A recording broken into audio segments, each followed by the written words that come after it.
This is the VOA Special English Agriculture Report. Scientists around the world are being urged to study and improve native vegetables in Africa. A report from the National Research Council in the United States says improving local crops could reduce hunger and poverty in Africa. The report lists 18 promising crops that a committee of scientists chose out of hundreds of native plants. The scientists say plants like moringa, lablab, and dika are not only good food resources, they can also grow in difficult climate and soil conditions. The report, called Lost Crops of Africa, deals with vegetables. A similar study of grains was published in 1996. Soon to come is a report about fruits. The report just published by National Academies Press notes that many villagers grow native plants like amaranth, cowpea, and egusi. Amaranth, for example, is rich in protein and other nutrients. But the scientists consider the crops lost because they have not been developed more widely. Calestis Juma of Harvard University says scientists and policymakers in other parts of the world generally show little interest in these plants.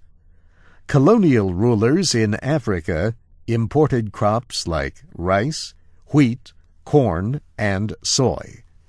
But Professor Juma notes that some of these crops grow poorly in many areas of the continent. Moringa is a tree that produces pods, leaves, seeds, and roots that can all be eaten. Another crop listed in the report is the Bambara bean plant, which is highly nutritious. And another one is the locust bean. This tree legume can grow as tall as 20 meters. The seeds become ripe in the dry seasons. The tree is valuable for leaf cover as well as food. Calestis Juma is co-chairman of an expert committee on modern biotechnology for the African Union and the New Partnership for Africa's Development. Professor Juma says further research on these lost crops will help not just Africa, it will help prepare the world in the event of a food crisis in other areas.